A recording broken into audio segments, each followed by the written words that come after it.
सुर्खियों में।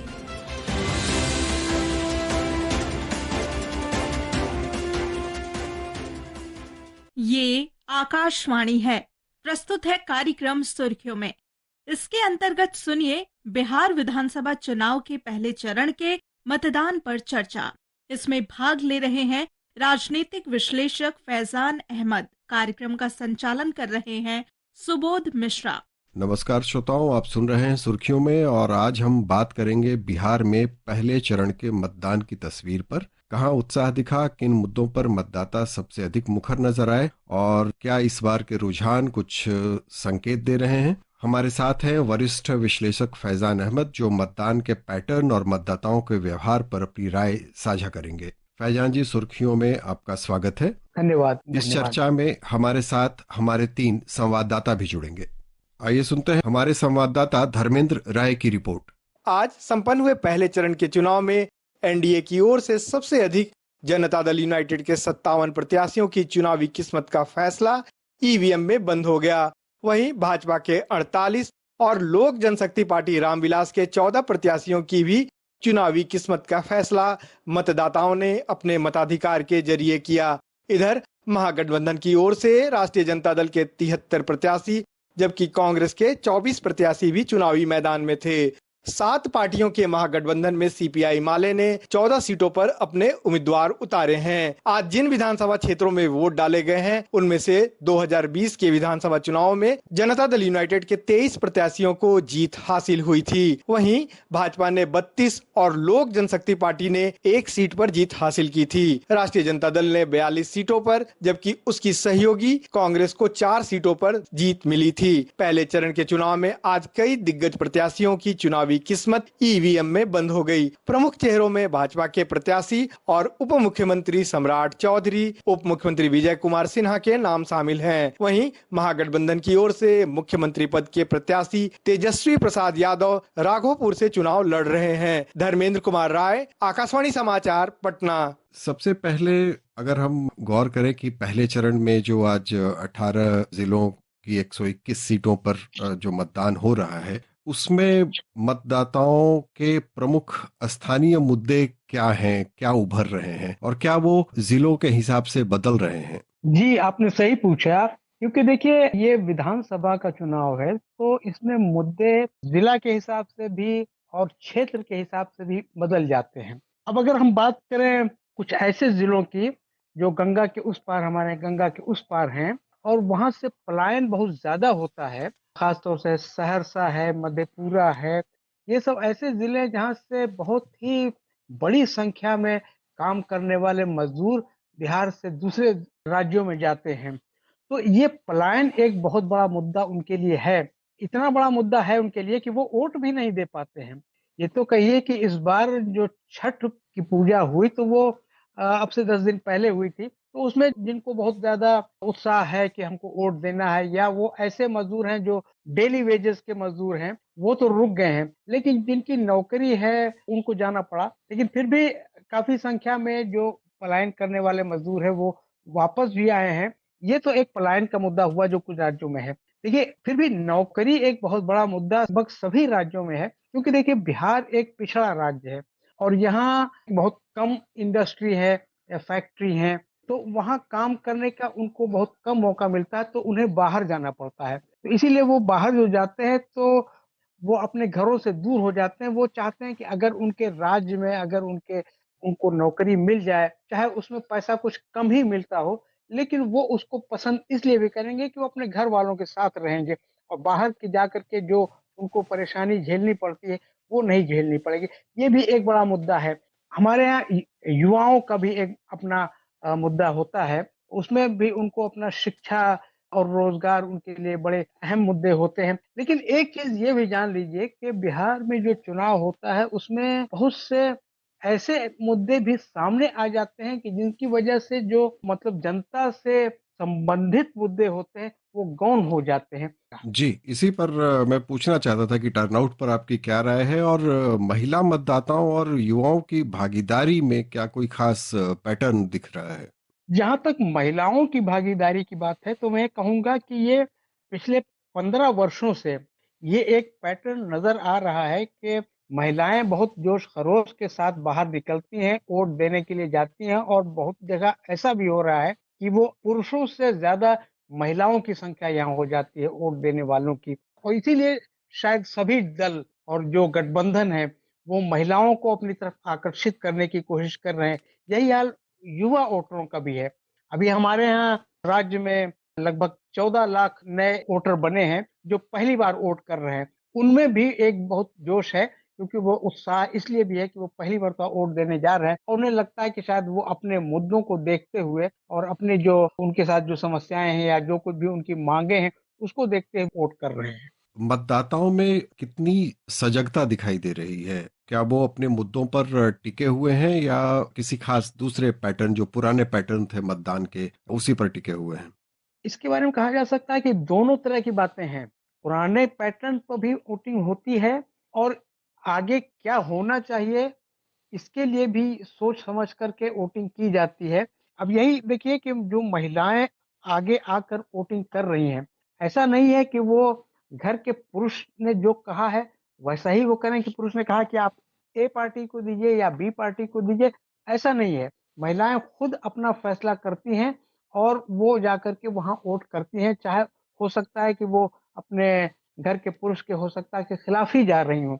लेकिन ये एक बड़ा बदलाव हुआ है और इससे वोटिंग पैटर्न भी बदला है। काफी अच्छी खासी तादाद है पहली बार वोट डालने वाले मतदाताओं की। तो उनकी क्या प्राथमिकताएं हैं? वो किन मुद्दों के आसपास खड़े दिखाई दे रहे हैं? 14 लाख जो नए वोटर बने हैं, यानी जो 18 साल से ऊपर के हुए हैं, वो 14 लाख की संख्या में है और वो पहली मर्तबा वोट कर रहे हैं। आज पहले चरण में भी उन्होंने वोट किया, दूसरे चरण में 11 नवंबर को भी वो वोट करेंगे और उनके अंदर एक नया जज्बा देखने को मिलता है। वो जज्बा ये है कि एक तो ये कि हम पहली मर्तबा वोट देने जा रहे हैं, हम अपने जो रिप्रेजेंटेटिव है उनको हम चुनने जा रहे हैं, हम सरकार बनाने जा रहे हैं, सरकार बनाने में हमारा अपना योगदान होगा। तो ये सोच कर भी उनमें होता है और उन्हें लगता है कि शायद हम उसी को वोट दें, ऐसे ही लोगों को अपना विधायक बनाएं जो हमारे लिए काम करे, जो हमारे बारे में सोचे, हमारे समाज के बारे में सोचे और हम सबके विकास और तरक्की के बारे में एक मॉडल बना करके आगे आए ताकि बिहार आगे बढ़ सके। आइए सुनते हैं हमारे संवाददाता सकलैन अख्तर की रिपोर्ट। वैशाली में कुछ छिटपुट घटनाओं को छोड़कर सभी 8 सीटों पर मतदान शांतिपूर्ण तरीके से संपन्न हो गया है। चुनाव आयोग के शाम 5 बजे तक के आंकड़ों के अनुसार वैशाली जिले में कुल 59.45% मतदान हुआ है। जिले की पातेपुर सीट पर सबसे अधिक 67.23%, वहीं राजा पाकड़ सीट पर सबसे कम 52.09% मतदान हुआ। बात करें आज पूरे दिन की मतदान की, तो कई केंद्रों पर सुबह मतदान शुरू होने से पहले ही लोग बड़ी संख्या में कतारबद्ध तरीके से खड़े नजर आए। अगर राजनीतिक परिदृश्य की बात करें तो इस जिले की राघोपुर सीट पहले चरण की हॉट सीटों में से एक है। इस सीट से राजद के वरिष्ठ नेता और महागठबंधन के मुख्यमंत्री पद के उम्मीदवार तेजस्वी यादव चुनावी दंगल में हैं। वहीं जिले की महुआ सीट पर भी सबकी नजर है। महुआ से लालू प्रसाद यादव के बड़े बेटे तेज प्रताप यादव अपनी पार्टी जनशक्ति जनता दल से चुनाव लड़ रहे हैं। जिले की महनार सीट पर भी लोगों की नजर बनी हुई है, क्योंकि इस सीट पर जनता दल यूनाइटेड के प्रदेश अध्यक्ष उमेश सिंह कुशवाहा चुनावी मैदान में हैं। अगर पिछले चुनावों की बात करें तो वैशाली से भारतीय जनता पार्टी 3, राष्ट्रीय जनता दल 3, कांग्रेस 1 और जनता दल यूनाइटेड ने 1 सीट हासिल की थी। सकलैन अख्तर, आकाशवाणी समाचार, पटना। शहरी बनाम ग्रामीण इलाकों की बात करें तो दोनों में मतदान की गति कैसी रही और किन प्रशासनिक कारकों की, लॉजिस्टिक्स के कारकों की भूमिका रही? मुझे लगता है कि और जो पहले भी हुआ है कि ग्रामीण इलाकों में वोटिंग का परसेंटेज जो है प्रतिशत वो ज्यादा हो जाता है, बजाय इसके कि हम इसको कंपेयर करें शहरी इलाकों से। अब यही देख लीजिए कि अधिकतर जिलों में या कहें कि विधानसभा क्षेत्रों में 55 से 60% वोटिंग 3 बजे का मैं बता रहा हूँ उस वक्त तक हुई थी। लेकिन पटना में देख लिए जो राजधानी है, लेकिन पटना में ये प्रतिशत 50 से भी नीचे रहा। तो ऐसे में हम कह सकते हैं कि उत्साह ग्रामीण इलाकों में ज्यादा देखने को मिलता है और ये भी है कि चुनाव आयोग ने या एडमिनिस्ट्रेशन ने बहुत अच्छा इंतजाम किया है वोटर्स के लिए कि आप आइए वोट देने आइए, आपको कोई असुविधा नहीं होगी, आपकी सुविधा का पूरा ध्यान रखते हुए हर तरह की यहाँ पर फैसिलिटीज यहाँ पर आपको दिया जा रहा है। अब देखिए आज के ज़माने में हर आदमी के हाथ में तो मोबाइल होता है, तो अब वो मोबाइल अंदर में अलाउड नहीं है। अब मोबाइल को रखने के लिए बाहर में वो खास इंतजाम किया गया है और रखा जाता है, आप अंदर जाइए, वोट दीजिए, आप फिर बाहर निकल के अपना मोबाइल ले लीजिए। ये भी हुआ है। महिलाओं के लिए देखिए पिंक बूथ पोलिंग स्टेशन बनाए गए हैं, जगह-जगह पिंक पोलिंग स्टेशन जहाँ सारा कार्य जो है ये महिलाओं द्वारा ही हो रहा है, चाहे वो पोलिंग एजेंट हो या पोलिंग के वो पदाधिकारी हो या पुलिस के हो, वो सभी महिलाएं ही है और वहाँ महिलाओं के लिए सारी सुविधा और ये सब दी जाती है। उनके लिए बाथरूम है, ये सब है, ये बना किया जाता है। बहुत वृद्ध लोगों के लिए ऐसा है कि जैसे मान लिया कि कहीं कोई पोलिंग बूथ है, 4 से सीढ़ी चढ़ के ऊपर जाना पड़ता है, तो ऐसे वहाँ पर रैंप बनाए जाते हैं ऐसे लोगों के लिए कि जो चढ़ सके या जो व्हील चेयर पर आते हैं उनका व्हील चेयर जो है वो अंदर तक चला जाए। आइए सुनते हैं बिहार से हमारे संवाददाता अनुपम मिश्र की अपडेट। बिहार विधानसभा चुनाव के पहले चरण में 121 सीटों के लिए वोटिंग आज शाम 6 बजे समाप्त हो गई। हालांकि सुरक्षा कारणों से सिमरी, बख्तियारपुर, महिषी, तारापुर, मुंगेर, जमालपुर और सूर्यगढ़ा विधानसभा क्षेत्र के 56 पोलिंग बूथों पर वोटिंग का समय शाम 5 बजे तक ही रखा गया था। कुछ छोटी मोटी घटनाओं को छोड़कर मतदान शांतिपूर्ण रहा। मतदाता खासकर महिलाओं और युवाओं में जबरदस्त उत्साह देखा गया। मुंगेर जिले के तारापुर विधानसभा क्षेत्र में बीजेपी उम्मीदवार और उप मुख्यमंत्री सम्राट चौधरी का मुकाबला आरजेडी के अरुण कुमार, एएपी के राहुल सिंह और जनसुराज के संतोष सिंह से है। लखीसराय जिले में बीजेपी उम्मीदवार और बिहार के उप मुख्यमंत्री विजय कुमार सिन्हा का मुकाबला कांग्रेस के अमरेश कुमार, बसपा के प्रबल कुमार और जनसुराज के सूरज कुमार से है। 3.75 करोड़ से ज्यादा मतदाताओं ने आज 1314 उम्मीदवारों की किस्मत का फैसला कर दिया है। दूसरे चरण का मतदान मंगलवार 11 तारीख को होगी और वोटों की गिनती 14 नवंबर को की जाएगी। अनुपम मिश्र, आकाशवाणी समाचार, पटना। दोनों बड़े गठबंधनों की बात करें तो उनके कौन कौन से बड़े नेताओं के लिए आज जिनके इलाकों में जिनके सीटों पर आज मतदान हुआ है वहां क्या स्थिति रही, कोई खबर है? आज जो 121 विधानसभा क्षेत्रों में आज वोट पड़ रहे हैं वो 18 जिलों में है और वहाँ 1314 उम्मीदवार हैं। इसमें लगभग 15 मंत्री हैं, 2 उप मुख्यमंत्री हैं।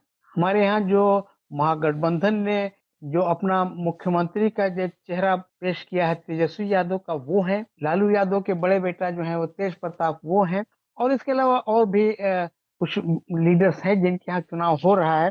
तो हमारे यहाँ जो आज वोटरों की संख्या है आज के दिन में वो है 3,75,00,000। तो ये 3,75,00,000 मतदाता जो हैं वो इनके भाग्य का फैसला करने वाले हैं। आज की इस चर्चा से साफ है कि मतदाता इस बार अपने मुद्दों पर ज्यादा सजग और मुखर हैं। अगले चरणों में ये रुझान किस दिशा में जाते हैं यही तय करेगा आने वाले राजनीतिक समीकरणों का संतुलन। फैजान जी, सार्थक चर्चा के लिए आपका बहुत बहुत धन्यवाद। धन्यवाद। अभी आप सुन रहे थे बिहार विधानसभा चुनाव के पहले चरण के मतदान पर चर्चा। इसमें भाग ले रहे थे राजनीतिक विश्लेषक फैजान अहमद। कार्यक्रम का संचालन कर रहे थे सुबोध मिश्रा। यह कार्यक्रम आकाशवाणी के समाचार सेवा प्रभाग द्वारा प्रस्तुत किया गया।